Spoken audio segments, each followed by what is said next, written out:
Good morning everyone. তো আমি চলে যাচ্ছিলাম স্কুলে। তোমরা জানোই আমার ট্রেনিং চলছে। এই হলেন আমাদের সুইট অ্যান্ড কিউট দিদি, আমাদের সবার প্রিয়। আর ইনি হলেন আমাদের মোটিভেশনাল স্পিকার। এখানে আমাকে ইনি মোটিভেট করছিলেন। আর ইনি হলেন সুস্মিতা দি, হাসি খুশি আর মজাকিয়া। আর এই হলো আমাদের বন্ড। বাদবাকি সবাই ক্লাসে গেছে, তাই তাদের ক্লিপ নিতে পারিনি। আর একটু পর হবে আমাদের লাঞ্চ। আর আগে একটু খেয়ে নিলাম চিড়ে ভাজা, যেটা সুস্মিতা দিয়ে এনেছিল। সব মিলিয়ে দিনগুলো বেশ ভালোই যাচ্ছে।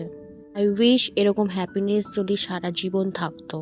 তারপর এই যে আমাদের লাঞ্চ হয়ে গেছে স্টার্ট। এটা হলো এঁচোড়, যেটা চিকেন দিয়ে রান্না করা হয়েছিল। খাওয়া দাওয়ার মাঝে একটু ট্যুর প্ল্যানিং করে নিলাম আমরা, এটা কোনোদিনই সাকসেস পায় না। তারপর খাওয়া দাওয়া শেষে ছিল সন্দেশ, আপেল সন্দেশ, যেটা বুদ্ধটাকে দিয়ে বলেছিলাম যে এই সন্দেশটা আমি বানিয়েছি। এত কিছু খাওয়ার পর শেষে ছিল মাজা। আজ এটুকুই থাক, দেখা হবে পরের ভিডিওতে।